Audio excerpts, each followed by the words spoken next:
नमस्कार। कांग्रेस अयोध्या नहीं जाने वाली। 22 जनवरी को राम मंदिर का प्राण प्रतिष्ठा कार्यक्रम होने जा रहा है और देश की सबसे पुरानी पार्टी ने उसके निमंत्रण को अस्वीकार कर दिया है और इसके पीछे कांग्रेस ने इसे बीजेपी का इवेंट बताकर राजनीति से प्रेरित कह दिया है। लेकिन सभी के मन में सवाल वही है कि आखिर ऐसा करके कांग्रेस ने सियासी जोखिम लिया है या फिर उससे सियासी ब्लंडर हो गया है। अब इस सवाल का जवाब तो तभी मिल सकता है जब कांग्रेस के धर्म संकट को ठीक तरह से समझा जाए। जब कांग्रेस नेता सोनिया गांधी को राम मंदिर प्राण प्रतिष्ठा कार्यक्रम का न्योता मिला था तो पार्टी की तरफ से खुलकर कोई भी प्लान सामने नहीं आया था। ऐसा भी नहीं था कि तुरंत हामी भर दी गई हो। लगातार कांग्रेस की तरफ से हो रही इस देरी ने एक बात तो समझा दी थी कि देश की सबसे पुरानी पार्टी मुश्किल में है। उसकी मुश्किल ये थी कि अगर वो राम मंदिर कार्यक्रम में गई तो वो सीधे सीधे बीजेपी को फायदा पहुंचाएगी, यानी ऐसा होने पर पीएम मोदी को चमकने का एक और मौका मिल जाएगा। इसके ऊपर देश का मुसलमान आज भी काफी हद तक कांग्रेस के साथ बना हुआ है।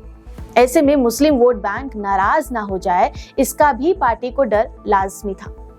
पर कांग्रेस को ये नहीं भूलना चाहिए कि बीजेपी के लिए कांग्रेस का ये फैसला भी उसके हर नजर से फायदेमंद है, क्योंकि बीजेपी पार्टी तैयार बैठी है कि अगर कांग्रेस ने राम मंदिर कार्यक्रम में आने से मना कर दिया तो वो कांग्रेस को हिंदू विरोधी बताने में देरी नहीं करेगी। 2014 के बाद से तो मोदी और शाह की जोड़ी ने सबसे ज्यादा कांग्रेस पर तुष्टीकरण की राजनीति करने का आरोप लगाया है।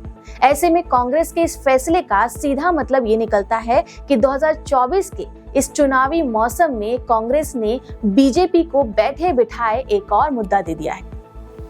बड़ी बात तो यह है कि कांग्रेस ने इस तरह का फैसला उस समय में लिया है जब हाल ही के चुनावों में हिंदी पट्टी के राज्यों में उसका पूरी तरह से सफाया हो गया है। उसने मध्य प्रदेश, राजस्थान और छत्तीसगढ़ को अपने हाथ से गंवा दिया है।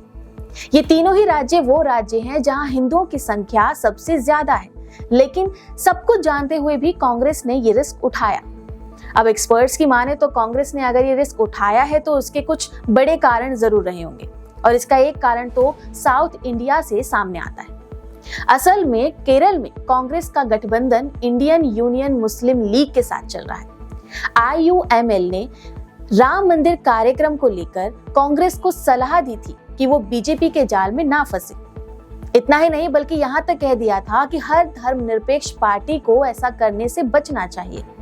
अब केरल कांग्रेस के लिए बहुत खास है क्योंकि ये इकलौता ऐसा राज्य है जहां अभी भी कांग्रेस का संगठन मजबूत चल रहा है। उसके ऊपर मुस्लिम लीग का भी वहां अच्छा खासा वोट बैंक है। ऐसे में माना जा रहा है कि इस वजह से भी कांग्रेस ने अपना रुख बदला होगा। इसके अलावा कांग्रेस को लेकर यह भी कहा जा रहा है कि राम मंदिर के मुद्दे पर पार्टी की एक राय नहीं है। ये पूरी तरह से साउथ वर्सेस नॉर्थ का एक मुद्दा बन चुका है। एक तरह से उत्तर भारत के कई नेता राम मंदिर में जाने का समर्थन कर रहे हैं तो वहीं दक्षिण के नेता उससे बच रहे हैं। लेकिन पिछले कुछ समय से जिस तरह से कांग्रेस हाई कमान ने दक्षिण भारत की सियासत पर खास फोकस दिया है, उसे देखते हुए माना जा रहा है कि उसने ज्यादा तवज्जो वहां की विचारधारा को ही दी है। ये बात भी गौर करने वाली है कि कांग्रेस अध्यक्ष मल्लिकार्जुन खड़गे खुद कर्नाटक से आते हैं। अब ये तो कांग्रेस का अपना सियासी कारण हो सकता है, लेकिन बीजेपी जो सबसे बड़ा आरोप लगाती है उससे भी कांग्रेस बच नहीं सकती। देश में 15% के करीब मुस्लिम पॉपुलेशन है और उसका सबसे ज्यादा वोट कांग्रेस को ही मिलता रहा है। नॉर्थ इंडिया के कई स्टेट में तो एक तरफा ये वोट बैंकिंग कांग्रेस की तरफ खिसक चुकी है। अगर बात की जाए 2019 के लोकसभा चुनाव की तो वहां भी पार्टी को उत्तर भारत के कई राज्यों में 50% से भी ज्यादा मुस्लिम वोट मिला था। ये साफ इशारा करता है कि कांग्रेस को अपने इस वोट बैंक के खिसकने का डर है। वैसे भी हाल ही में मध्य प्रदेश के चुनावों में मिली हार ने कांग्रेस को बता दिया कि सॉफ्ट हिंदुत्व पर ज्यादा आसानी से बैटिंग नहीं कर सकती है, क्योंकि हिंदुत्व बीजेपी की पिच है और वो इसमें माहिर है। ऐसे में वहां उसे हराना पार्टी के लिए मुश्किल है। इसलिए कांग्रेस पार्टी एक वोट बैंक के लिए दूसरे वोट बैंक को खोने के डर में है। पर सबसे ज्यादा परेशान करने वाली बात सिर्फ यही नहीं है, बल्कि कांग्रेस ने जो इस निमंत्रण को अस्वीकार किया है तो इंडिया गठबंधन के कई दूसरे दलों ने भी अपने कारण बताकर इस कार्यक्रम से दूरी बना ली है। कुछ नेताओं ने तो अपने पुराने स्टैंड को भी बदलने का काम कर दिया है। यानी सपा के प्रमुख अखिलेश यादव राम मंदिर कार्यक्रम में जाने को तैयार बैठे थे। उन्हें तो बस निमंत्रण का इंतजार था, लेकिन अखिलेश ने अब उसे स्वीकार करने से ही मना कर दिया है। कारण ये दिया कि वो अनजान लोगों से कैसे निमंत्रण ले सकते हैं, जिनकी तरफ से न्योता आया है वो उन्हें जानते तक नहीं। अब अखिलेश ने कहने को जो भी कारण दिया हो, लेकिन ये बात समझने लायक है कि मुस्लिम वोट के पीछे तो खुद सपा पार्टी भी पड़ी है। एक जमाने में मुलायम सिंह यादव खुद इस बात को स्वीकार करते थे कि बाबरी मस्जिद कांड ने उनकी मुस्लिम हितैषी छवि बनाने का काम किया है। 2016 में तो उन्होंने यहाँ तक कह दिया था कि 16 जाने तो कम है, लेकिन अगर 30 जाने भी जाती तो देश की एकता के लिए मैं अपना फैसला वापस नहीं लेता।